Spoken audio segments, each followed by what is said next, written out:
Welcome to the Fantasy Football Profit Podcast, hosted by Craig Phillips and Jeff Torrey. Visit us at fantasyfootballprofit.com. And now your hosts, Craig and Jeff. Welcome everyone to the Fantasy Football Profit Podcast. I'm Craig Phillips, joined as always by Jeff Torrey, and today we're going to do a little auction draft talk because we haven't really done any talk yet this season about auction drafts.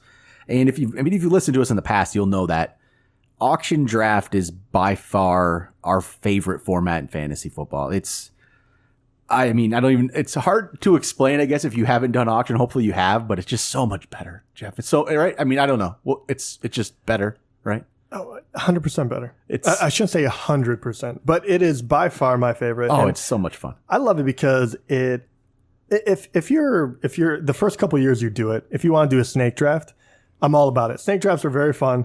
But to me, a snake draft builds in a handicap for everyone. Yes. where you'll always be in the running, right? And you have to select a certain spot.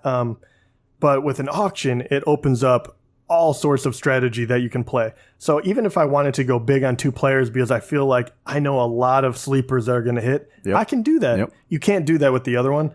That's why I love it so much. It's like sometimes you're handcuffed with the position you are where certain players are just not going to be there for you. And you can't, you could reach for them, but it might screw up the rest of your draft. It's just, you're handcuffed by your draft position. With an auction, you can go in with a strategy on certain players you want, and you can get those players every single time. You can, you never know how each draft and auction is going to play out, which we'll talk about that, and I guess more about how one we just did the other night went and how, again, it's hard to even go in with a strategy because you never know what it's going to do. But before we get into that, make sure you guys go check us out on Twitter at the FF Profit or Instagram at it's Fantasy Football Profit on there. Our website's fantasyfootballprofit.com. If you have any questions you want to get on the show, we'll definitely be reading some questions here. Definitely starting next week as well. We'll try to do some more mailbag shows. So we want to get your questions. We'll be doing mailbag shows every week throughout the season. We're going to start it in a week or two. Email us at fantasyfootballprofit@gmail.com. We'll get your questions in. We'll do, probably at least once a week. We'll do, I think, an entire mailbag show, and we'll, sprinkle in some questions here or there if we get some ones that maybe pertain to the topic that we're on that day. But then, that once a week, help you with your lineups, trade questions, all that. Just make sure you guys get those questions in. So auction. So like the other night we did an auction. We were in a long running league. I think this is the 11th season now in this league. We're in a couple one. This is probably our second league, I'll say. Our second one. Not the biggest one, but it's similar in its auction. And you go into it every year with a certain strategy. You might think what's going to happen, and then this shows how fun auction can be. There's just no set. You never know. You have to adjust on the fly. Is $200 auction budget. Christian McCaffrey goes for $90. $90. And I think right there, both of us, you're just like adjusting on the fly on what you're doing, aren't you? That's the fun for me. I don't know. It's you go in with some certain strategy and then you can change and switch it up. And I went with wide receiver heavy because of it. And I don't even remember what you did, Jeff. Something. Yeah, I went wide receiver heavy, and I was cornered. I had to go ahead and I had to find running back help. Yep. So I went after the people I believed in the most that I thought I could get at a discount. One of them I did not. I ended up paying a ridiculous amount for a Chubb, which I still very much like. But that's what I love about it too, because what I do actually does affect everyone else, right? Yep. You pick, if you're in a snake draft and you pick, Odell with the third pick, it doesn't alter it that much. No. One person is like, great, I get to pick one of the running backs I want, whatever it may be. I can go and I can set a price at, McCaffrey. He went for 90, way over what his actual auction value should be, or was actually, if you look at ESPN, I think his auction value is 56 or something of that nature. He went for 90 because, there were some keepers involved, two per team. So don't get too excited about how it played out. It does change a lot. But because of that, you knew that running backs were going to be a lot.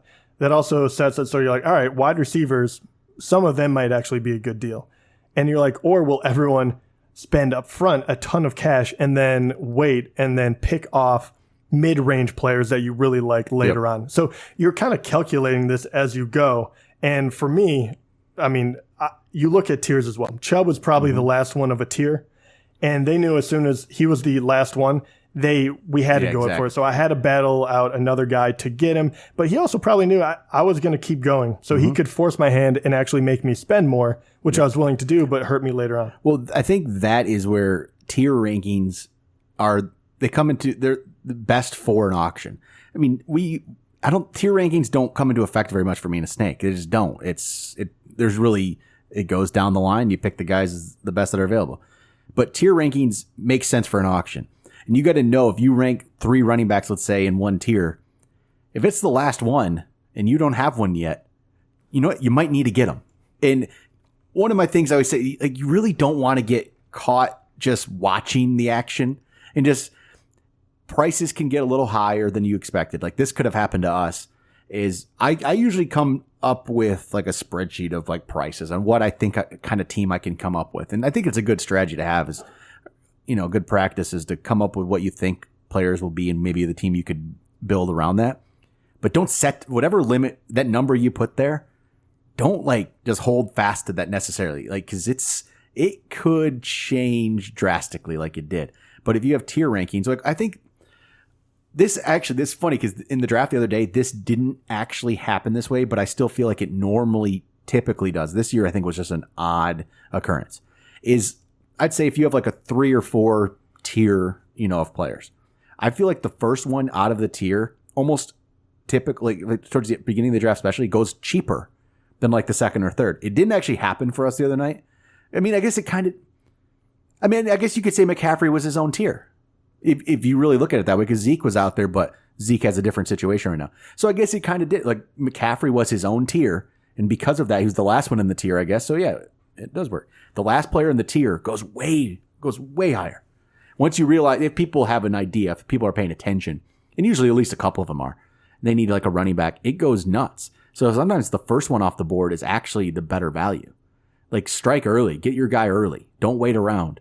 And yeah, if you get caught watching like, these prices are too high, maybe they're not. This is what that auction is. Every auction's different. We could do that same draft we just did, and it would be completely different today. Oh yeah. You can't base it off anything. So I just say, don't get caught watching. Don't get too spooked by prices early on. If there's a guy you want, I guess you can spend big to get him. As long as you have a strategy after that to fill in spots, you don't have to be scared off from it. And yeah, if you're an ESPN or whatever, don't look at that value that's on there. I mean, right? Don't look at their value. Don't hold true to them, but definitely look at them, because I do have to say, it will affect 100% of the other people in there. It will affect you to the point where when you're bidding and you're freaking out and you say that, I guarantee the majority of players, especially in the first 20%, which are going to be the big names, they're going to hit their value and probably go over. If you get anyone for underneath that, even if it was $3, you did really, really well. Later on, when people have less money, you'll start getting deals. But I think the number one sin that most people commit when they're doing an auction draft is they leave money on the table. Yeah, I can't do that. We literally, when we first started doing auctions, no joke, and they will claim that this was on purpose because they had a bunch of sleepers they really wanted. But I've watched people leave $20, $30. $40. It was 41. On the table. On a $200 auction, 41. That's a star player. Yeah, you can turn your mid-level running back into the number one overall. Yeah. So that is the number one. Don't do that. And that's why I like Craig when he's saying don't get caught watching. Don't. And I like to know, how do you, when you are going into an auction, assume there's no keepers, anything like that. Like today, if you're going into an auction, what is the number one, like who are the few people, even if it's a tier of people, that you absolutely are going to leave the draft with? How would you handle that? How I would do it, let's say this year, if I'm basing on this year, right? I'm going to go into that draft, and honestly, I think I like to do this. There's a couple different strategies, like stars and studs or whatever. I kind of like that because I feel if I get the stars, I feel like my ability to find sleepers and waiver wires is decent. I mean, maybe better than some people in our leagues, and a lot of you listening. Not everyone in your league is listening to a podcast right now. You're probably having an advantage. So what I would do is I might go, even if I go running back wide receiver. So I'm getting It's so hard right now with Zeke. Let's say Zeke is in the top tier. Yeah, let's say there's top 4. I'm leaving with one of those top 4 running backs. I don't know which one it is. I'm getting one of them. I'm leaving with a top 4 receiver, which to me is going to be Hopkins, Adams, Beckham, Julio. I'm leaving with one of each of those. Or I might go 2 of the running backs. I'm going to get greedy. I like doing that these days. I used to try to be more balanced, but I feel like the more auctions I've been in lately, a lot of people spend big early where you can get some values later on. You really can. And I think to me, I want the star players. I want a couple star players, and I want to then build around them because I feel like there's enough people on the waivers. There's enough later on values where I want one top running back. I want one top receiver. I think that's probably where I'd go a little easier. And then maybe, I don't want my second running back though. I want to make sure he's I want him to be like an RB1 ranks. I want him to be top 12. I don't want to leave there. I want 2 top 12 running backs, I guess, and 1 top 4 receiver. And I think I can pull that off every time.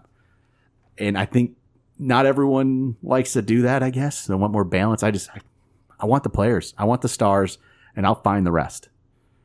Doesn't, I guess, always work, but for the most part, I've been pretty successful with it. Yeah. Yeah, without a doubt. And I think that if you do that, you can kind of like Craig meant, you can make up for it, right? So if you do and you get those really, really big names, and we're talking about people that are almost guaranteed, as long as they don't get hurt, they will produce. You're looking for those. If you're going to spend that kind of money, you're looking for safety as well. So when you combine those two, because later on, wide receiver, if you have one of those big time guys, more than likely you can find a wide receiver too. Someone that has made that jump, someone, something like that. Where, if you go down even to people that are single digit, so $9 and below, and right now I'm going off of ESPN values if anyone wants to follow along, just to give you a better idea. We're looking at a lot of young guys that could jump up there. Dante Pettis is only $4. Christian Kirk is only $4. Will Fuller is $5 if he ever stayed healthy. AJ Green, even though he'll miss a substantial, a first few games at least, is only $9 right now. So there's way to make up for that very large investment of, say, Saquon and McCaffrey early, which will take, I don't even know, 2/3 of your bankroll, perhaps. Maybe not quite that much, but a lot. So here, what other rules do you live by as far as auction goes? So how much, I'll just lead you into it. How much do you spend on quarterback? Yeah, see, by the strategy since I normally do that strategy of I try to get the big time guys, I don't spend on quarterback. I get a $1 quarterback, and that's all I get. Same thing with tight end. I broke that rule a couple times in tight end. Maybe I spent 2. 1 year, 2 seasons ago, it was a keeper league I got. So it's different, but I got Travis Kelce for $11.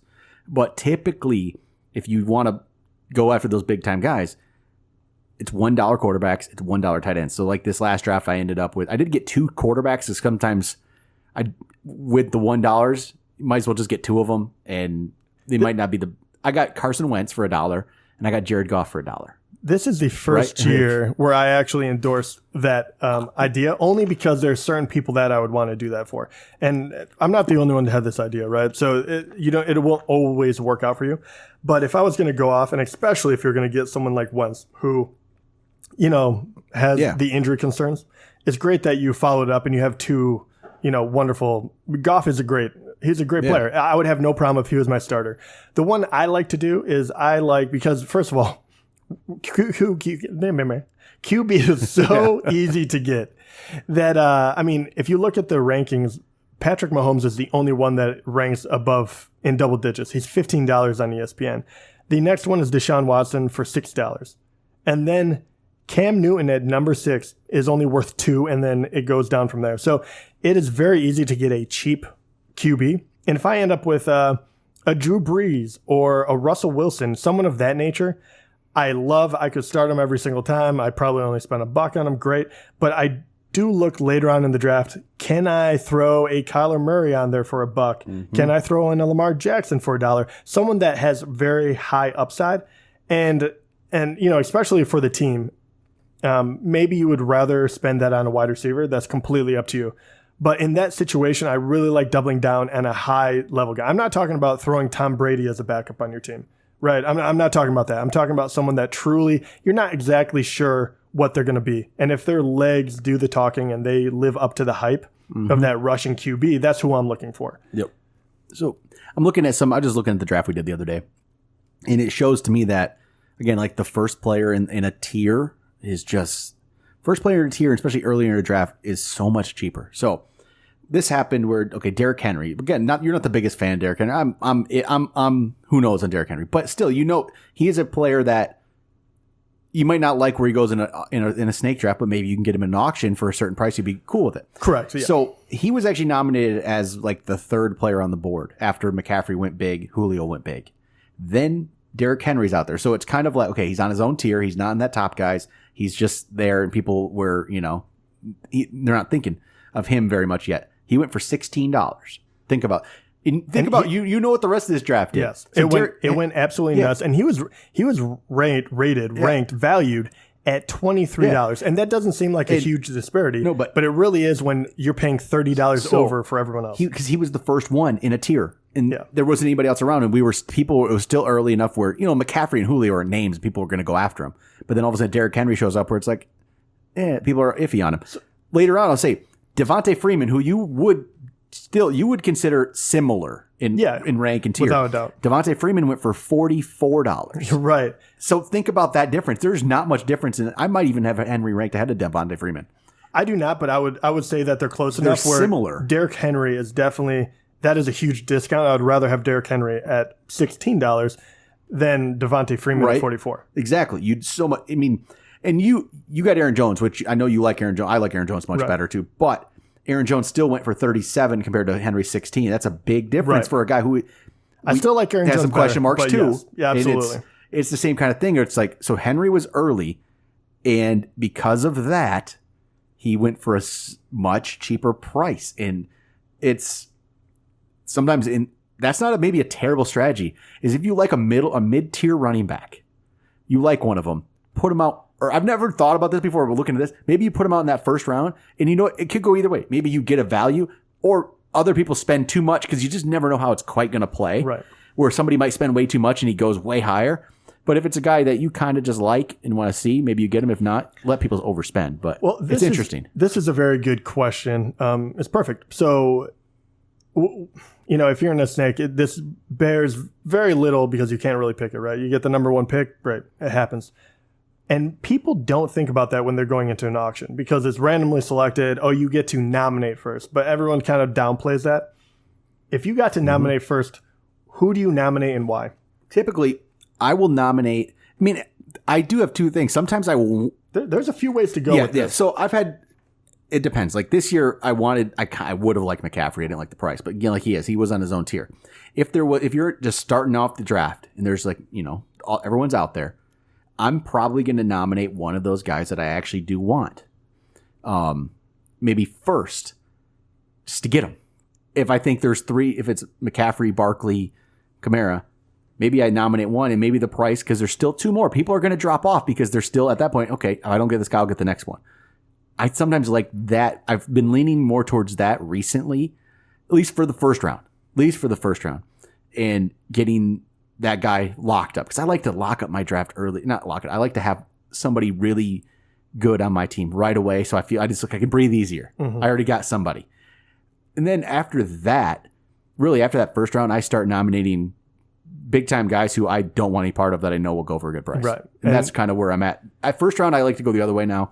Second, and I will change in the first round if I've already got if I wasn't one of the first nominees and one of those guys went and I went after him right away, then I can just nominate. Yeah, I'll nominate a guy. I don't know who exactly that is for sure. It might be like a Le'Veon Bell because I like him, but I don't like. He went for $81 in ours. That's insane. That's way too much. I might nominate him because as much as I do, I'm not down on Bell this year. I don't want to spend for him in an auction. Right. And I might nominate him and somebody like that. Just to get some money off the board. Or Mahomes. If I'm in a regular right now, I'll probably nominate Mahomes, get that quarterback money off the board. And you can't ever assume you're going to get a deal on any player because even someone like Todd Gurley, you're like, oh, people are thinking he's going to get hurt, or he's hurt and he's not going to play an entire season, whatever it may be, and you think that, you know what, he's valued at 45, but I bet I can get my 40. Never think that way. It will always bite you. Always bite you and bite you terribly. And I think getting someone early is a very important thing, because even if it goes it goes sideways on you, right? McCaffrey goes out there. That is the person you were deciding to get, say. He goes for way more. And even to the point where you're like, this is getting ludicrous. Like, this person is not going to stop bidding. I have to let him go. And at that point, if he went first, great. Yep. Like, because you're like, I have a couple more guys. But if he was the final one, and say you did this later in the draft, then you have less chance to actually change your strategy. So even if that guy goes and you're like, shoot, I don't know, don't be afraid to keep going. Don't try to get that money off the board yet, because you have to find out whether or not you can still have that strategy of 2 big names at running back or 1 big name and then change. Because you don't want to, because if, hey, say those 4 guys go and I'm not going to go 2 big running backs. I'm not going to go 1. No, I'm going to go all wide receivers. But I want every wide receiver out there so I can pick and choose and figure out, I'll take one of those 4 top guys. I'm just going to go after the one guy that I think is going for the best value. I don't care which one I get. And then you can change. The longer you wait on any of these, the less or the more chance you have to be disappointed, because the less opportunity you have to redirect the ship, if you will. And then some people, I think you like this, is nominating a defense kicker. I do. I used to. I haven't done as much as I used to, but it makes sense. It still makes sense. If it's the first round, because not many people will do it. We had a couple years where that happened in our leagues. Like, changed over, everyone else nominated a defense kicker, and I was like, oh, come on, guys. Yeah, and that's totally fine. I like to do it. Like, the last time I did it was because every running back was going so high that I even typed it in there. I was like, sorry guys, I'm dumping cold water on it, because I was literally like, okay, settle down for a minute. Yeah, I was like, I need a moment to think, and I threw it out there, and best happens is, like, I throw the Bears out there for $1, I get them for $1, and I'm happy. Or someone spends over $1, which it went for like $5, and then I'm super happy because that money's off the board for a defense. Who knows? And also, I think this is a hard and fast rule that maybe you would agree with. Never spend over $1 for a kicker or defense just don't if you're drafting unless you're more towards the end, and at the end. Yeah. I just don't do it early. I don't care. I mean, last year people were spending big on the Jaguars defense. Look how that turned out. I know we all think the Bears are going to be great again, but defense is the one thing that it's hard to come. It's like fantasy defense just doesn't. It's fantasy defense. They might have a good defense. Their fantasy defense might not have the same turnovers, touchdowns. It's just don't do it. And don't draft multiple. Yeah. I feel like, especially when alcohol is involved, I've seen people end up with like 3 defenses. I think 4 in 1 year. It was a hefty champagne year for someone. Don't be don't be like Joe, our buddy Joe in this league. He still has a decent team, but we start 3 receivers. We start 2 running backs, 3 receivers, and a flex, and he only has 3 receivers on his entire team right now. But he has 4 tight ends. Yeah. And so that's what happens. 3 quarterbacks. It's like, just don't pay attention to what your roster's looking like. I know in an auction sometimes it gets a little, you see value, keep seeing value. Just don't do it. So going along with this, obviously you can, if you're spending a lot of money up top, that is totally fine. But near the end of the draft, this is where it tends to be, it separates people, right? Where you can actually get some real good values, or $1 players at the end. Everyone only has $1 left, and they just keep taking turns taking someone. Who is a very low value player that you find on most of your teams that you would recommend to people? I keep getting Naheem Hines. I like him more in PPR, but I like him for some reason, and I keep getting him on like every single team. And it's for $1. Why not, right? And I got Jalen Samuels a few times for $1. I think those kind of guys, like later on in draft, I just like getting them for $1.